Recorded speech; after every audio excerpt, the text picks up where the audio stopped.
Good morning, everyone, and welcome to our Tuesday, May 14th, 2024 Administrative Matters Meeting. Appreciate that you all are here. Let's begin with the Pledge of Allegiance, as is our tradition. I pledge allegiance to the flag of the United States of America and to the republic for which it stands, one nation, under God, indivisible, with liberty and justice for all. Thank you very much. My name is John Kafalis, Commissioner from District 1, joined by my Commissioner colleagues Kristen Stevens from District 2 and Jody Shattuck McNally from District 3. Across the way, we have a few folks from the Clerk and Recorder's Office, as well as our County Manager, Lorinda Volker, and two folks from our Public Affairs Office. The first item of business is public comment, and I see that we have a couple of folks who may want to do that. We'll give that a moment and let them sign up, and then we'll proceed.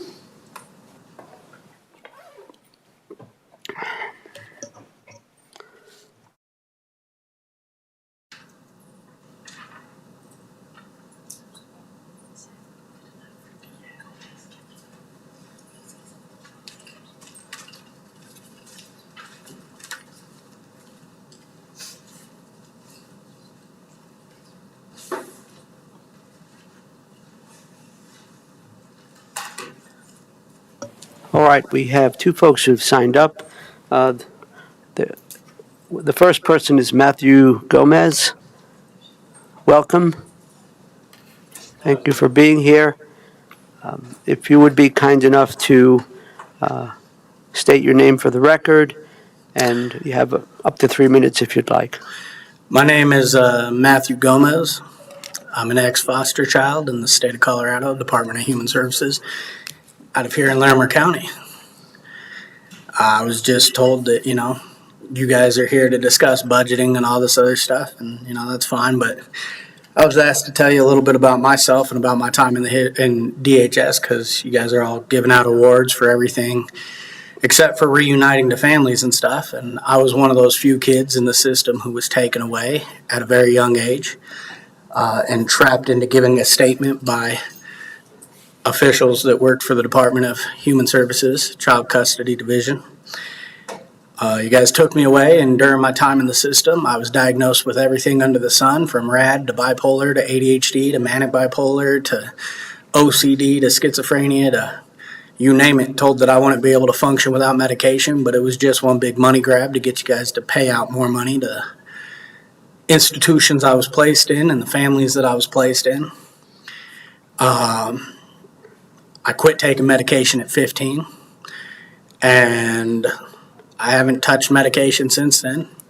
Managed to own my own business for the last 11 years. I meet with hundreds of people every month, and I function just fine in society. But one thing that you guys need to be aware of is you guys feel like the Department of Human Services and the Child Custody Division in general is out doing a good thing and taking kids away and making lives better and, protecting them from families. But the truth is you guys aren't. This whole system's flawed from start to finish, and you guys can cut it any way you want and say that you do all kinds of good for everybody. But the truth is there's more kids in the system that turn around and get out and become institutionalized, such as myself. I spent 14 years in the Department of Human Services custody. I spent another 4 years in the Department of Youth Corrections, and then I spent another 4 years in the state penitentiary. I got out in 2014, and I had a son in 2018, and you want to know why my son was taken from me? It wasn't because of anything I did. It was because his mother had a previous child abuse and neglect case, and even though she and I weren't together, the state still stepped in and took him. And when I fought to get him back, they required me to do 3 mental health evaluations, continuing to try to get the psychological evaluations from when I was in the Department of Human Services custody because of all the crap you guys diagnose kids with that's unnecessary. So that they could try to say that I was unfit to be a parent. And when they couldn't get any of that, They turned around and refused to give my son back. And the statement by the judge was, at no fault of the father's, but at all fault of who raised him and how they raised him. And the fact that the judge felt that the Department of Human Services failed me as a child and was the reason I became institutionalized. That they felt it would be unwise to have my son in my custody. So because you guys started a perpetual system where you guys take children, when the parents get old enough and have kids, you guys take their kids from them too, even if they've done nothing wrong. Thank you, Matthew. The 3 seconds are up. That's fine. Is there a closing sentence you wish to offer? I just think that if you guys really want to make a difference, I think you guys need to actually address the system the right way and not just take every child. And more importantly, I think you should focus less on keeping children in the system and more on actually getting them home to their families like you guys say you will. But the reality is every time a caseworker steps into a courtroom, there is no intention of sending a child home. You guys say it is, but then you turn around and fight directly against the parents every step of the way, even if the parent didn't do anything wrong. Thank you very much. Thank you for taking the time to be here. The next person on the sign-up is Rosemary. Would you like to offer some comments, Rosemary? Welcome. Thank you. Good morning. So this is Could you identify yourself for the record, please? Rosemary Van Gorder, Thank you. Larimer County citizen.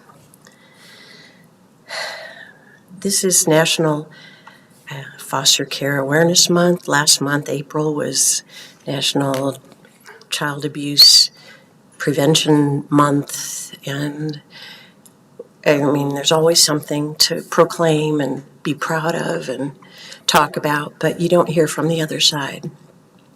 You don't hear from your constituents that receive these services like Matt. You have to recognize the whole picture of kids, what happens to them in foster care.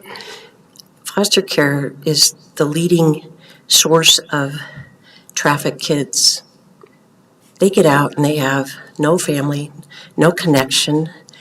They've lost the soft skills that our kids grow up with, how to get a job, how to apply for school, on and on. The government does not make a good parent. These kids don't graduate from high school. They end up on the street. They're homeless. The trauma they experience is not from, as Angela Mead told you 2 weeks ago, from being abused in the home. The trauma is from being taken from everything they know. And Matt told you his truth. There are many kids like him. They're out on the streets, they're in prisons, they're pregnant and losing their kids. The system is not to be championed for the number of kids it claims to save from abusive homes. That's a misnomer, even propaganda. The kids are removed for what is often described as neglect, which can be extrapolated to mean low income. They don't have the privileges we do as other citizens with good incomes. But my point today is for you to see and recognize the truth that is out there. We don't come with a proclamation asking you to recognize the mistakes of the system.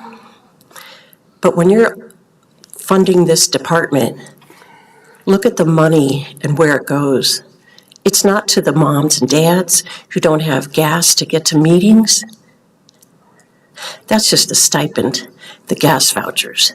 Look at the money that is spent to fund, support foster care, adoption services. It's not going to the parents, everybody but the parents. Thank you. That's it. Thank you. Thank you very much, Rosemary.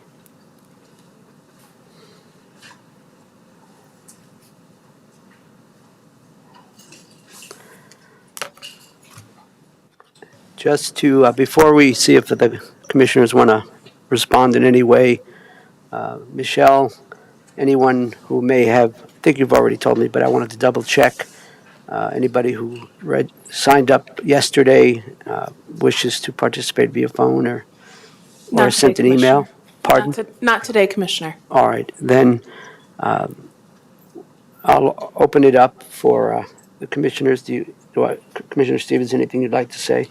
Yeah, I just want to thank you, Matthew and Rosemary, for coming in today and for sharing your story.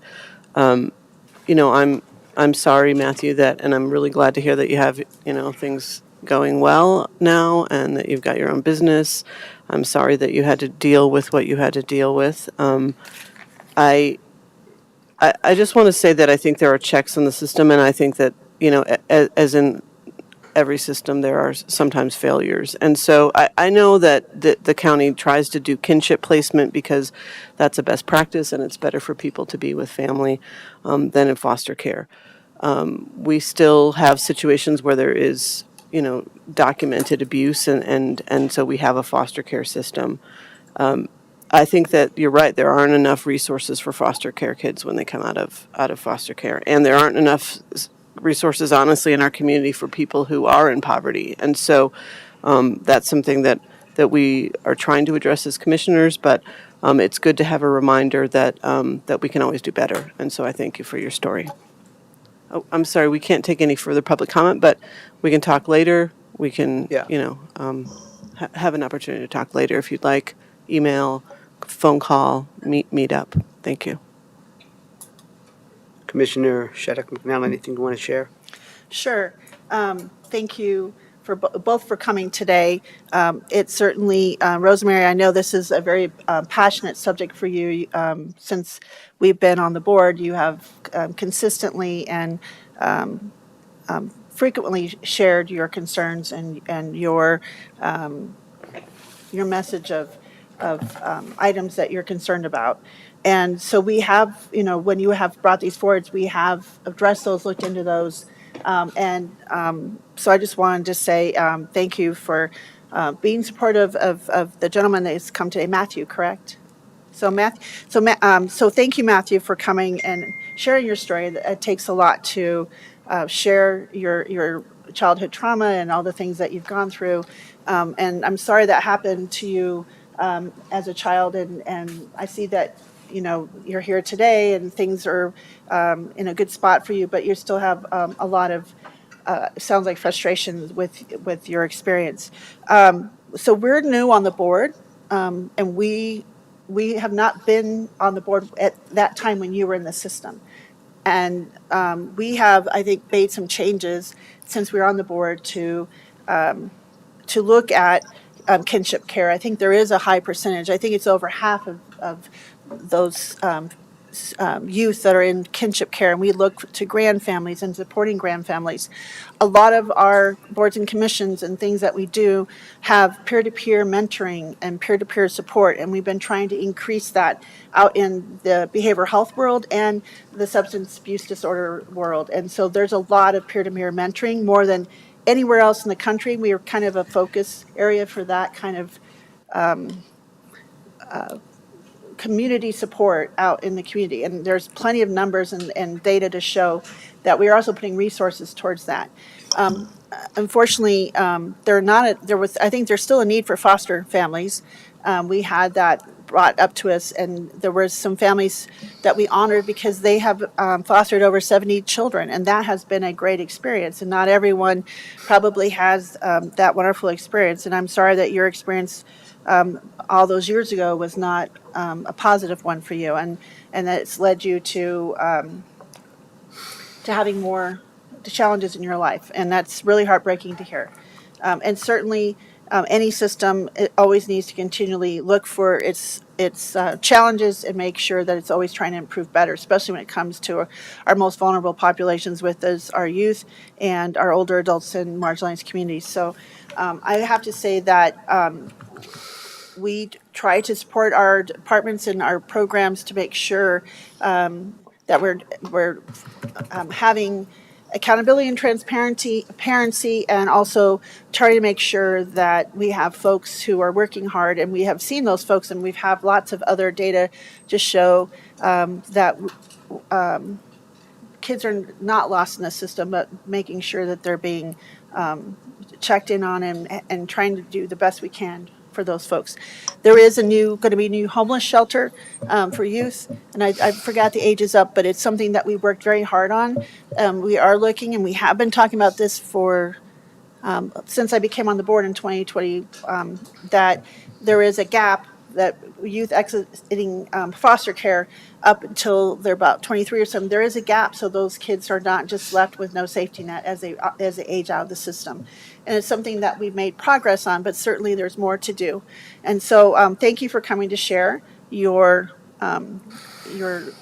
experiences and your story, and certainly we will ask some questions and look at your circumstance, and we appreciate you coming today to share your public comment. Thank you.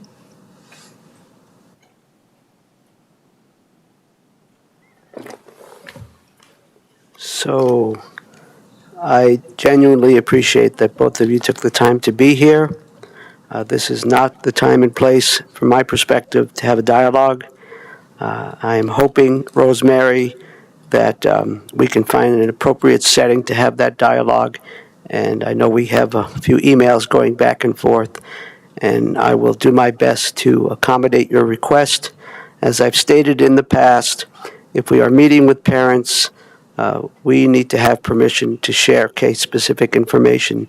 So I will follow up, and I'm not going to get into the pros and cons of our system, but I do appreciate both of you being here. That's all I have to say. Thank you. And just because I think maybe, Matthew, you haven't done this before, Rosemary has, I mean, basically it's an opportunity for folks to express their opinions about issues for 3 minutes. It's not a back and forth. I'm certainly open to that, and we'll need to figure out a proper way to do that, respecting people's confidentiality and all of that. So, thank you. I hope you have a good day, both of you. I believe now we can close public comment.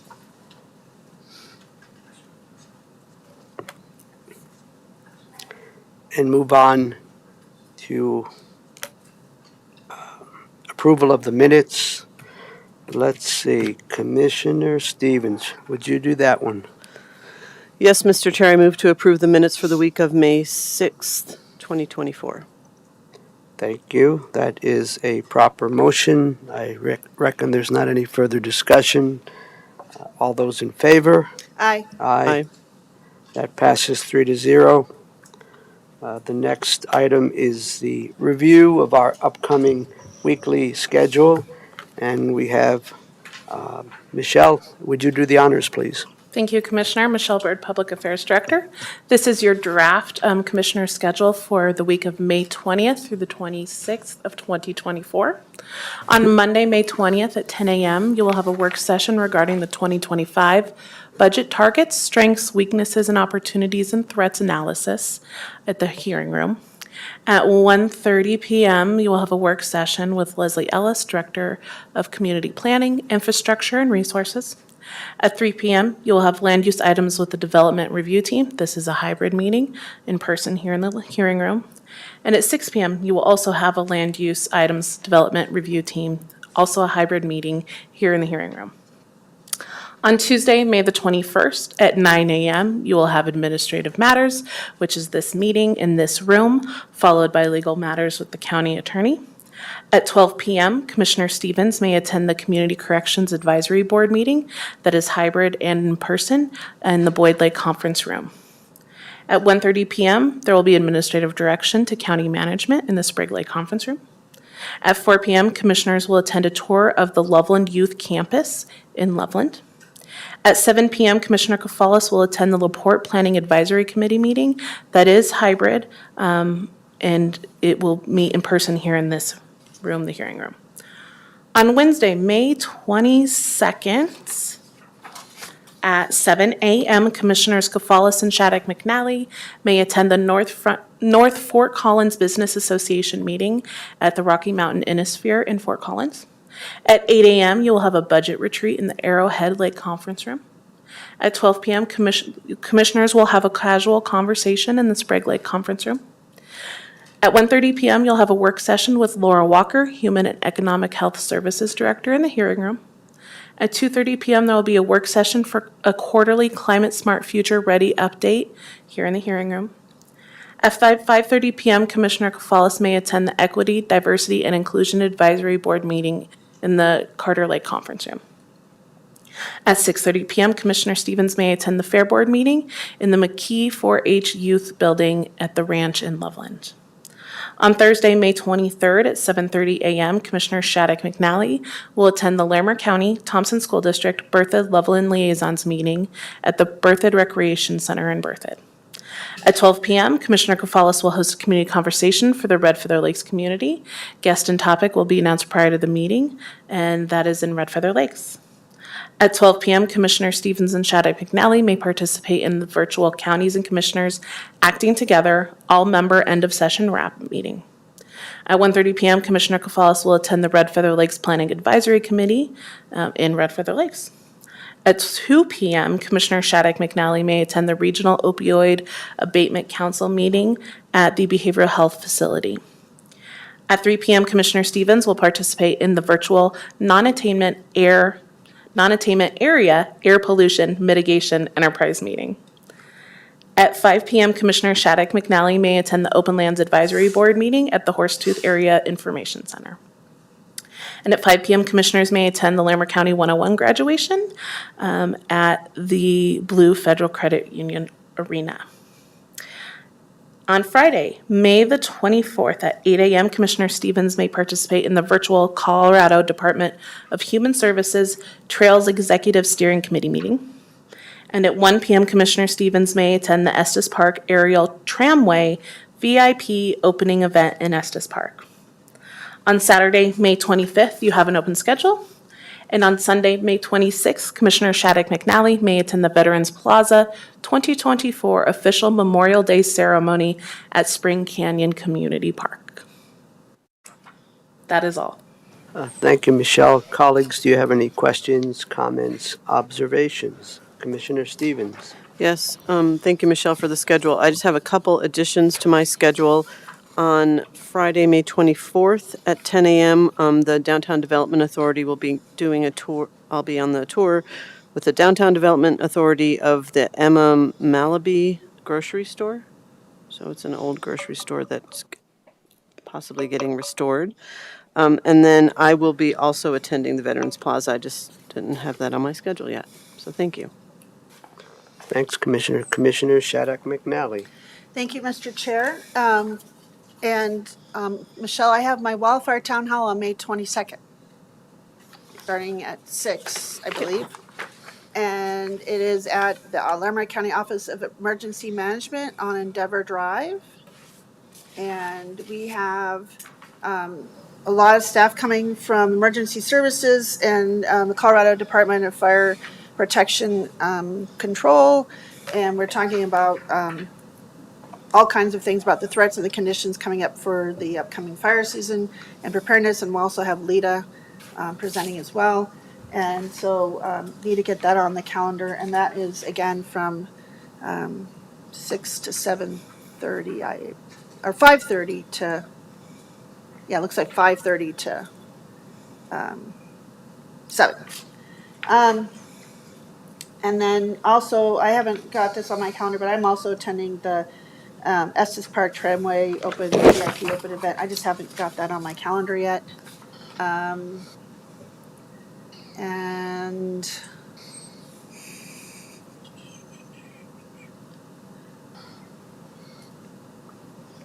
I think that is it. Thank you. Thank you, Commissioner. Michelle, regarding the land use hearing that's listed for 6 p.m. on Monday, May 20th, that is not happening, so we can remove that. Regarding the Red Feather Lakes events on May 23rd, We have canceled the community conversation, and I'm not planning to attend the Red Feather Lakes Planning Advisory Committee meeting. So I make that easy for you. Anything else, colleagues? Okay, then we shall move on to the consent agenda. Go through this quickly. The consent agenda is something that is items that are listed under the consent agenda are typically administrative in nature, not controversial. They include a variety of things, agreements, appointments, etc. And so we kind of go through it en masse. Commissioner has the option of pulling something off of the consent agenda, and certainly I'll ask that question at the appropriate time. And then it certainly within our purview, if there's a particular item that remains on the consent agenda that we wish to elaborate on, we certainly have that option. So with that in mind, the first section of the consent agenda. Oh, and by the way, all of the details of this, if you're interested, are online, and you can see all the details of the agreements and everything else. But the first category is abatements. It turns out that one of the items listed is a stipulation, which is different than an abatement or refund of taxes. So the stipulation is along with 8 other stipulations under miscellaneous, and essentially that is an agreed upon adjustment to the property value. And these 9 stipulations pertain to tax year 2023. The second and third items under abatements are petitions for abatement or refund of taxes exceeding the allotted refund amount of $10,000. So that's what both of these are either a reduction in taxes, property taxes that may be owed, or an actual refund. Moving on to agreements, some exciting ones here. The first is a 2024 grant agreement between Larimer County on behalf of the Larimer Regional Opioid Abatement Council Region 2 and the Denver Rescue Mission, Harvest Farms up north of Wellington. And this is a grant to the Rescue Mission for renovating and expanding some of their housing capacity. I think it's 8 beds. The grant is funded by the opioid settlement funds allocated to our region. The terms of this agreement are June 1st of this year to May 31st of 2025.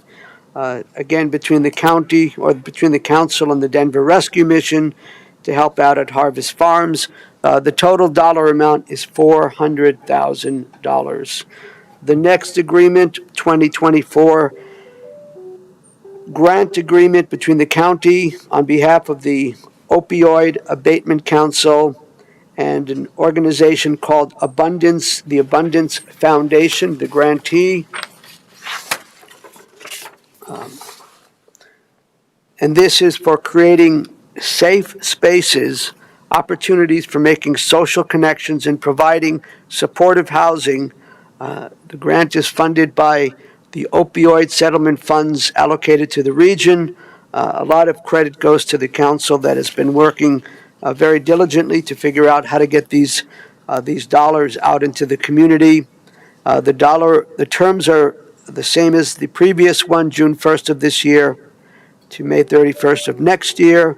Here the dollar amount is $461,000. The next agreement is an intergovernmental agreement for funding of mobility management activities in Larimer County outside of the North Front Range Metropolitan Planning Organization boundary. So there's a lot of rural areas that are not covered. And this particular IGA provides the county's local match of funding towards a federal transit FTA rural funds grant administered through the Colorado Department of Transportation, CDOT. Funding will be used to manage and deliver coordinated transportation services for older adults and people with disabilities. in the portions of the county outside of the North Front Range MPO. And in particular, our match, the local match is 20%. The total dollar amount for the county for Larimer is $3,693.50. Weld County is also participating, and they have the same amount. The two amounts together add up to the 20% local match. The total dollar amount of this grant is about almost $37,000, and the agreement is with the North Front Range MPO, in particular, the Transportation and Air Quality Planning Council. So that will help folks, older adults, people with disabilities, have some options regarding transportation in areas that are not normally covered by the NOCO ride and things of that nature through the North Front Range MPO. The next agreement, Colorado Parks and Wildlife Grant Amendment, Poudre River Regional Trail, Windsor and Timnath, final connection, grant number 22 TD. So the thing with this is, in 2022, the county, in partnership with the town of Timnath, received a $250,000 grant from the Colorado Parks and Wildlife Non-Motorized Trail Program toward the Poudre River Regional Trail Project. Due to unexpected delays with the project, the county requested an extension for the project, and Colorado Parks and Wildlife, CPW, has amended the grant agreement to give us more time. And so instead of June 30th of this year, we have till June 30th of 2025 to complete that connection. And once this section is done, and maybe a couple of others, it'll be pretty exciting because the Poudre River Trail will run, I believe, from Watson Lake all the way east of, or certainly all the way to Greeley and perhaps to the confluence with the South Platte. So that's very exciting. The next one, Business Investment Agreement for Economic Development between Larimer County and Anheuser-Busch. I'd like to provide a few more details, and we have folks from our Economic and Workforce Development Department here, as well as our partners from the city of Fort Collins, so we appreciate your presence. This one is a business personal property tax incentive agreement related to an upgrade of equipment with the Fort Collins Anheuser-Busch facility. The company is seeking a reduction in their business personal property tax to help aid in offsetting costs related to their investment of approximately $71 million in construction and equipment to implement carbon neutral and other technologies to increase facility efficiency and reduce greenhouse gas emissions. The completion of the project will result in the retention of approximately 400 part-time and full-time employees, providing significant economic benefit to the community at large. The terms of this are May 14th of this year, 2024, through December 31st, 2028. This is with Anheuser-Busch, and the total dollar amount over that time period is not to exceed $576,557. So this is a tax incentive regarding business personal property tax to help to support this company in making a rather significant investment, capital investment in terms of equipment that aligns well with our climate smart, future ready goals and sustainability goals, and I think it aligns well with the city of Fort Collins and other partners. So that's it. That's that one. Number 6, core service contract between Larimer County Department of Human Services and Jacob Family Services. In other words, the Jacob Center. Request a contract approval for child mentoring and family support core services with the Jacob Center, not to exceed $380,000. The term of this contract, is June 1st of this year through May 31st of 2026. Let me take a breath here for a second. So this is between the county and the Jacob Center and our Human Services Department. And this is a total, it's a payment, and they will provide the services that I've just mentioned, and it's not to exceed $380,000. And I would submit that this is an example of some of the work that our Human Services Department is doing to partner with community-based organizations to provide support for families to minimize the extent that children are removed from families in out-of-home placements, and certainly in institutions, as was referenced earlier. The next area, we're almost there, folks, is the appointments. The first is, let's see, recommended midterm appointment to the Planning Commission. Hooray. Adam Eggleston is appointed to the Larimer County Planning Commission beginning July 1 of this year, ending June 30th of next year, 2025. The next is recommended appointments to the Extension Advisory Committee. There are three folks, Scott Hapner, Joanne Herkenhoff, and Richard Christensen. These are full appointments, 3-year terms beginning July 1 through June 30th of 2027. The third one that is listed it's a reappointment, and that's been withdrawn. And Lorinda, do you want to speak to that? I will. The Commissioner, there is one appointment you'll need to make to a midterm, but one of the gentlemen has withdrawn his application. Oh, I see. And, so Margaret is, thank you for clarifying. I was looking at my agenda. Oh, there you go. I should have looked at what you shared with me. So to clarify that third midterm appointment to the Extension of Advisory, Margaret Long will be appointed for a midterm, which would end June 30th of 2025, and the other individual, Dennis Lamb, has withdrawn their application. Thank you very much.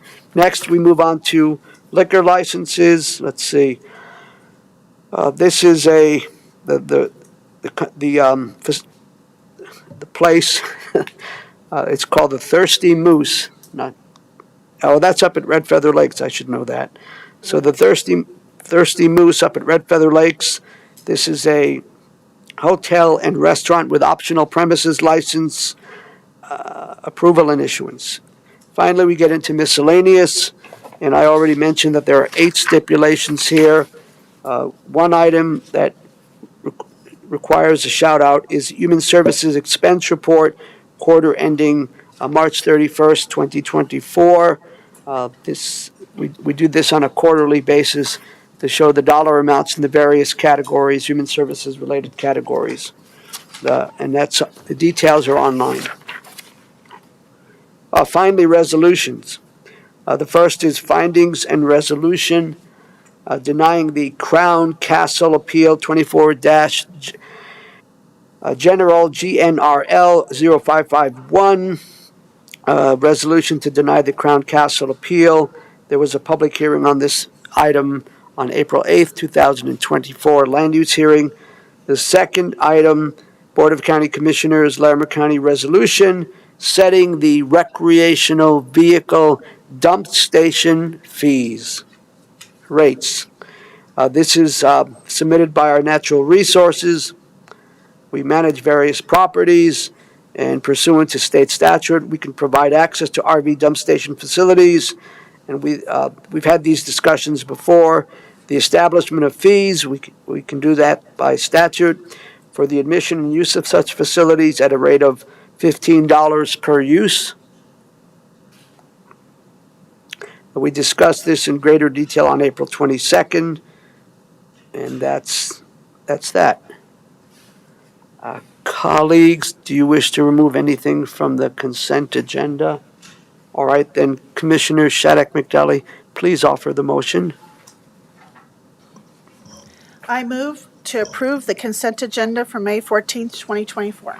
Thank you. Proper motion. Don't believe there's any further discussion. All those in favor? Aye. Aye. That passes 3-0. Again, thank you all for those who are here for particular items. Thank you certainly to the League of Women Voters for keeping us honest, helping to pay, and all of that. It looks like we don't have any commissioner guests, and goodness gracious, we don't have any discussion items. So therefore, we can move on to our illustrious county manager who will provide Did I miss something? Who will provide an update? Thank you very much, Commissioners. I'll keep this pretty brief. We meet with our leadership groups, our department head, and our strategic leadership committee once a month, and those meetings both fell last week.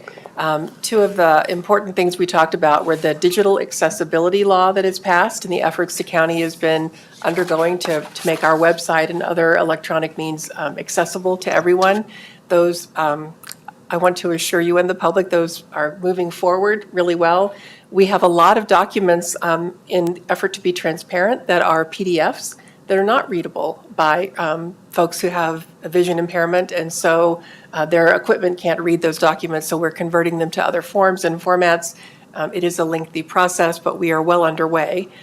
Along with that, it spurred the conversation around use of plain language. So about 10 years ago, the federal government passed a plain language law, which ironically is not very plain to understand, but we are working hard in our effort to create a plain language culture around the county, specifically as it relates to our digital accessibility and ease to translate into other languages and to be used by devices that help folks access internet. And so the health department is a bit ahead of all of us on this effort, as you would imagine. They really want to reach out to the public and have got a program that they've designed. Corey Wolford came and presented that to our department heads on Friday. She did an amazing job to talk about what plain language is and what it isn't. We tend to use a lot of jargon, a lot of acronyms. We did an assessment of our website, and by and large, much of it is graduate level as opposed to where it needs to be. Not simple, but plain. And I think that's the way that Corey was able to describe it. So in hand with this digital accessibility effort, we'll be working on across the county on all of the websites to create more clarity, to really answer people's questions, to use more bullet lists, fewer long sentences, and really provide some clarity and transparency around county government. So those two things were exciting. The group had a lot of good questions. There was great dialogue about it. Everyone is embracing both things, whether or not the law requires that it's the right thing to do, and that's the approach the county is taking. How do we make our website easy for people to use? Because that's how many folks do access our services. So those are the two big highlights I have. If you have any questions, I'm happy to answer anything, and I can share Corey's slides with you as well. Thank you, Lorinda. Colleagues, do you have any questions for our county manager? Yeah, Commissioner. Thank you, Lorinda. Yeah, I'd be very interested to see those slides, and I find this very interesting. And this is all part of that move for the federal and the state legislation. But it certainly is opening a lot of interesting conversations. So I appreciate that update, and wondering also how we progress forward with other areas in the county, and even signage and things like that. Just curious about a lot of those things. So just thank you for that, and I'll be very interested in hearing more and learning more about the progress on this. Thank you. And I'll tell you, there's an internal team, IT, risk management, ADA coordinator, and others that are helping to create a plan, much like we did for ADA facility improvements. And we'll work that plan over time using the highest priority things people access the most. And when I say people, it's not just outward-facing public, it's also employees who use our systems internally. And so it's a pretty big nut to crack, and we're working on making those improvements every day. Thank you, colleagues. Commissioner Stevens? Or do you have any questions? I'm sorry. I do have one question. So I really like the idea of plain language because it helps government be more accessible. And so I'm wondering if there's any thoughts about extending that to ordinances and things that, I mean, there again, I know there has to be some legal specificity on some of these items, but so people can understand them better. I think working towards that in a really comprehensive way is not necessarily a bad idea. I think that's right. We talked about it with regard to proclamations as well, that are not legal documents, but really we do want the public to understand what the proclamation is for. And so making that plain and clear is also important, maybe a little shorter too. Yeah, and I don't know if the whereas term, but it does feel like hear ye, and I think that can be off-putting to folks. So, thank you. of course. And along those lines, I typically don't toot my horn very much, but we did, when I was in the legislature, we did pass a law that actually, regarding our health insurance policies, explanation of benefits, that there was a requirement that they had to write that language in a way that, plain language, and I think that we were looking at like an eighth grade reading level to help people better understand their explanation of benefits on their insurance policies. So there I go. I just tooted my horn a little bit. Okay, moving right along. We now go into commissioner activity reports, and then we do have an executive session. Two items. I'll reverse the order if I recall, as I've been informed. No decisions are expected, but we'll do commissioner activities, and we appreciate our colleagues from the CSU. Have a nice day. Let's see, Commissioner Shattuck McNally, would you like to begin?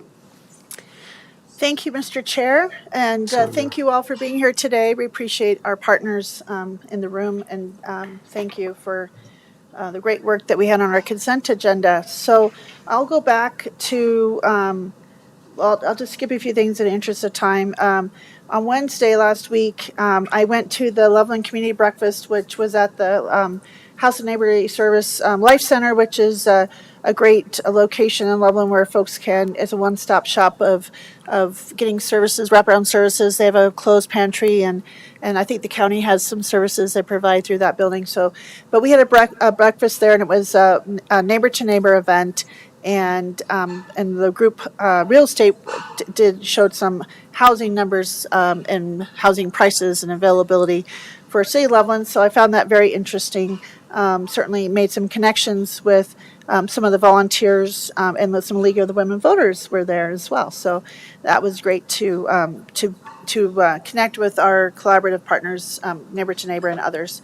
And then I was very honored and pleased to attend the Water Center, CSU Water Center, and the Water Leaders program at Community Foundation. And I brought with me Lori Kadrich, our assistant county manager, and Danielle, and I'm all of a sudden blanking her name, but she is helping with our water master plan and has been doing a lot of open houses and doing great work as we work through that.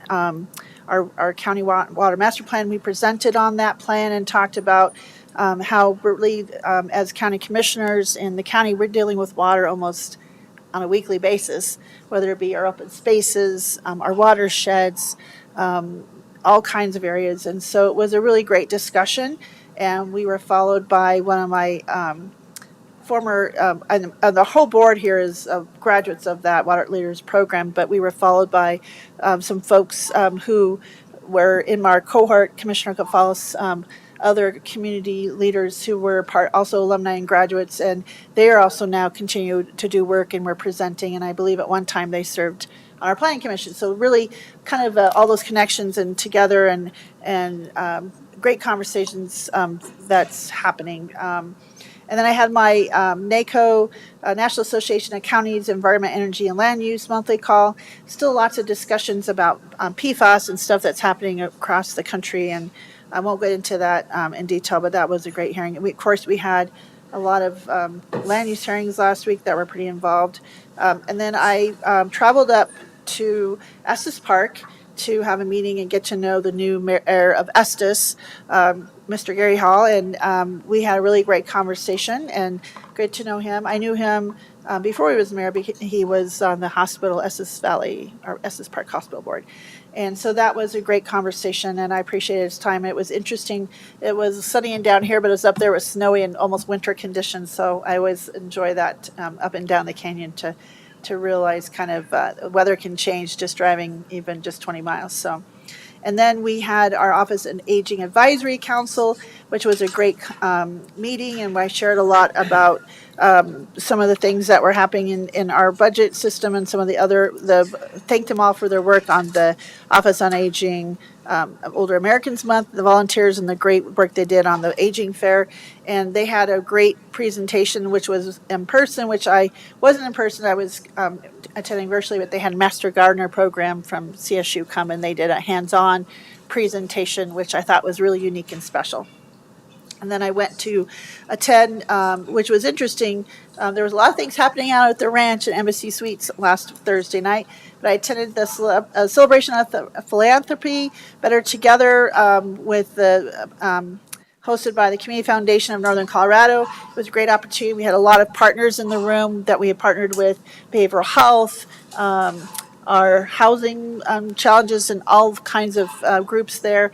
It was a great chance to connect with everyone. They recognize a lot of community leaders and organizations doing great work, and I found that really a great time to see folks in a different opportunity, and so that was fun. And then Friday,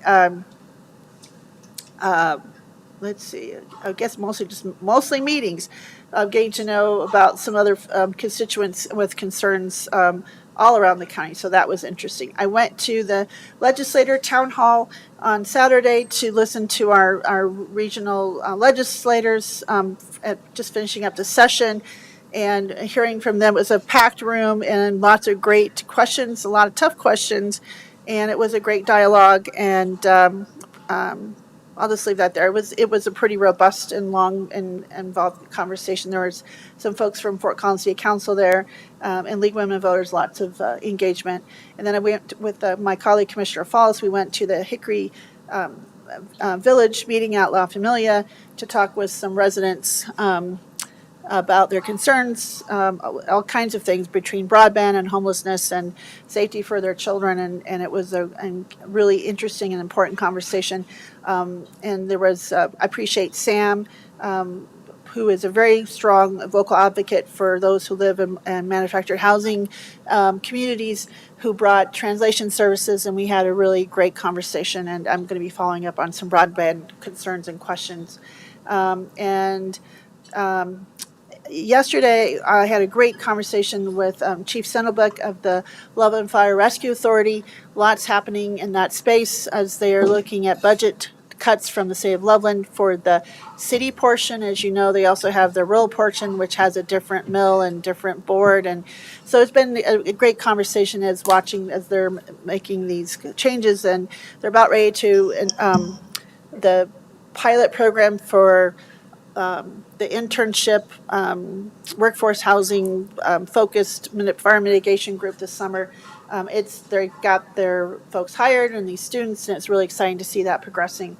And then yesterday morning was our first meeting with the Regional Opioid Abatement Council subcommittee. Is kind of merged with the Larimer County Epidemiologist Data Work Group through the Department of Health, and we had folks from the Butler Group from the University of Denver come and discuss as we're looking at data. And there'll be some dashboards coming out in the next month or so as we're looking at opioid deaths and some of the numbers. And it's going to be interesting as we use this to plan ahead as we get that money out the door and look back and see how these grants are impacting our communities. Certainly trying to gather all the information to inform our Regional Abatement Council. And the reason I bring that up is because a lot of those agreements that the council voted on are in this consent agenda today. Larimer County is a fiscal agent, and that's why it comes through us. But that council worked very hard over the last year to get out the year before and this year close to $4 million in opioid abatement funds. And we are pretty much got the funds that we got out the door, and not too many regions in the state, let alone the country, have done that. And so we're kind of looked at as an exemplar, and that's one of the reasons that we'll have the Colorado Attorney General's Opioid Abatement Council and the state's conference here in September. They'll be highlighting that. And the reason I can say that is because I got a call from some of the staff from the AG's office that was at the national conference with John Hopkins and all of them, were looking at us and like, what's happening in Larimer County? How are they doing that? What's going on? And one of our county attorneys, David Arod, has been instrumental in that, helping us get to that point and keeping us with lots of great advice and information. So I just wanted to share that with you all because we're kind of proud of that work, but we're still trying to learn as we go. And certainly this year, my colleagues, we did a little more focus on housing, as you saw the housing vouchers and some of that expanding to try to address those who are coming out of substance abuse disorders and try to support those individuals on their road to recovery is good for our community. So I think that was important to share. And then last night, just our ice cream social to honor our boards and commissions and all the volunteer work. I was here to the end and getting to talk to everyone. We had a lot of folks come after 5 o'clock, and it was just nice. People enjoyed the ice cream. We had a lot of folks from the Office on Aging Advisory Council, and one woman, her daughter brought her, and she was just having so much fun of them together. And it was great just to sit down and have conversations and mingle and socialize, and thank them all for their volunteer and time on our boards and commissions. Thank you, Mr. Chair. That's all I have to share. Thank you. Commissioner Stevens? Yeah, I'll be brief. I know we have people waiting on us. Last week I attended the Fort Collins Rescue Mission breakfast. So that was to let community leaders know about what's happening at the proposed site on North College, and I thought it was very informational, and there were some law enforcement and other folks there, so it was great to kind of have a full discussion around some of the concerns maybe that were expressed at Hickory, and some of the concerns about the building, but a much-needed space for people experiencing homelessness in our community. So I think those conversations will continue. Also attended the Common Sense Institute Supply and Demand. It was about diagnosing Colorado's skills and attainment gaps. So, we work hard on workforce development, and there are some gaps that have been identified at the K through 12 level and the college level around skills that people will need going forward for future jobs. So it was really great. There was a great panel that included President Amy Parsons, and really had a pretty robust conversation about that. But they produced a report that's really informative and can obviously help us with our workforce, the work that we do, but certainly to those educational institutions of them, how they might retool their curriculum to address those gaps. Saturday, this is not involved with the county, but I did volunteer at Children's Hospital, giving out bags to moms, and just wanted to say Happy Mother's Day to all the moms that celebrated this weekend.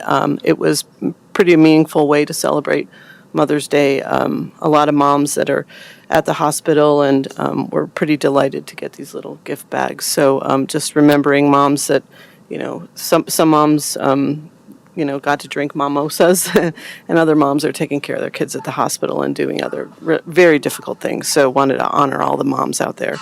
And then finally, yesterday I attended a bill signing for HB 241313. That's a bill that allows for more density around transit. So that was exciting.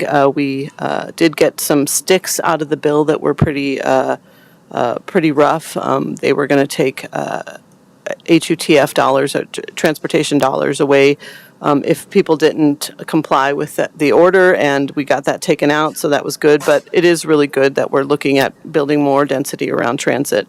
It's the only way that we can solve the housing crisis and make sure that we have a robust transit system. So that was a great. And then yesterday, just to mention, Commissioner Kafalis and I attended a funeral of a dear friend who passed passed a couple weeks ago, I guess.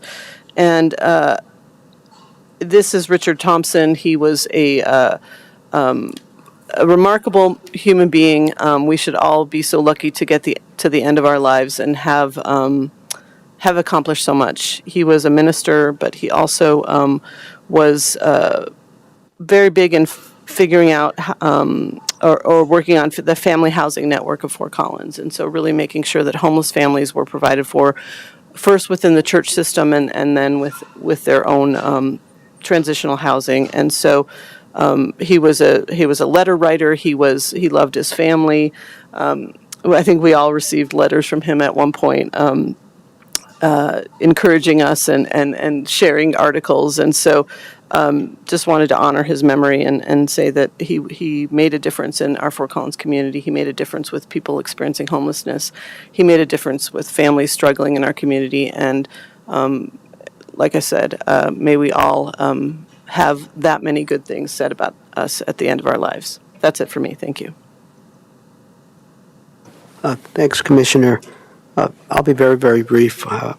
So Thursday we had our Saturday, our LaPorte community conversation, and we had a small group, but a really good discussion regarding the current situation with Pruder School District and the proposed closures and consolidation. So that was a very constructive conversation with ideas. Regarding the mobile home park meeting at the Family Center, just wanted to point out that there were folks there from Hickory Village, from the 55-plus North College Avenue Mobile Home Park, from Collin Air, from Harmony Village, and Poudre Valley Mobile Home Park. So there were a lot of mobile home park folks. Oh, and actually there was somebody there from Lago Vista, which is on West 57th in the north end of Loveland. And then other than that, the memorial service at First Presbyterian Church last night was really a good way to honor a life well spent.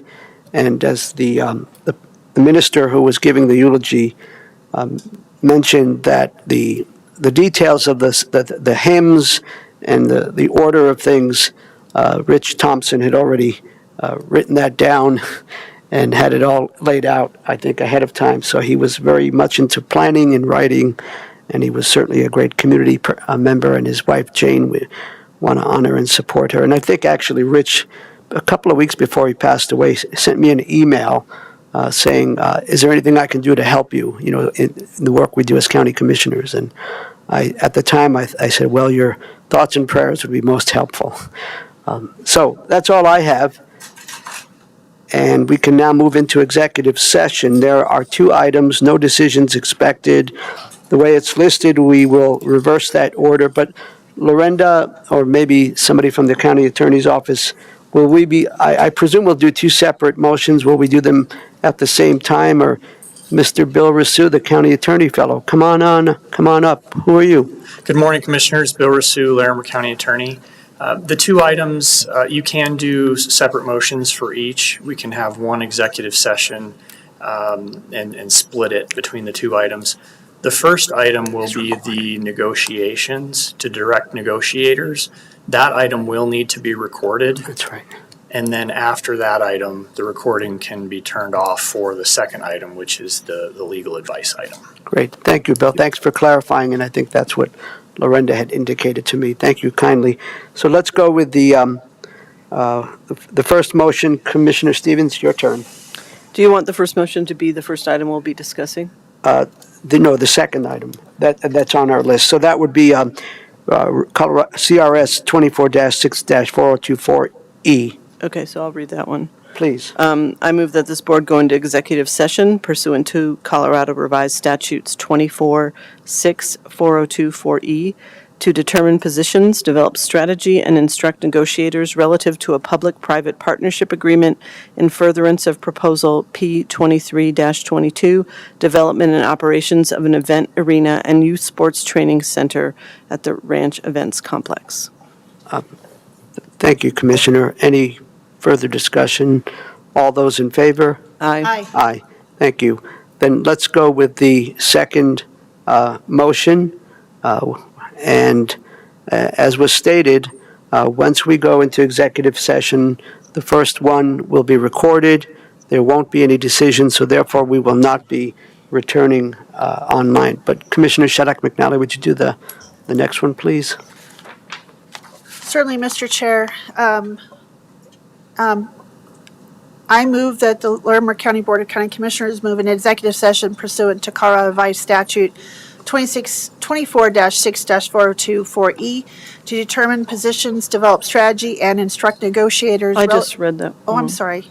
You're reading the top one. Yeah, we switched the order. Oh, I'm sorry. I wasn't, just kind of automatic pilot. So I move that Board of County Commissioners move an executive session pursuant to Colorado Revised Statute 24-6-4024B and E, conferences with attorney for the purpose of receiving legal advice on a specific legal question and determining positions relative to matters that may be subject to negotiations, developing strategy for negotiations, and instructing negotiators regarding the estate of Brett Thompson versus Lorenzo Lujan, 2024 CV 30299. Thanks. Thank you, Commissioner. I believe that's a proper motion. Any questions or further discussion? Seeing none, all those in favor? Aye. Aye, that passes 3-0. 2 motions, Two discussions, no decisions expected. We'll be recording the first discussion. Thank you all for being here.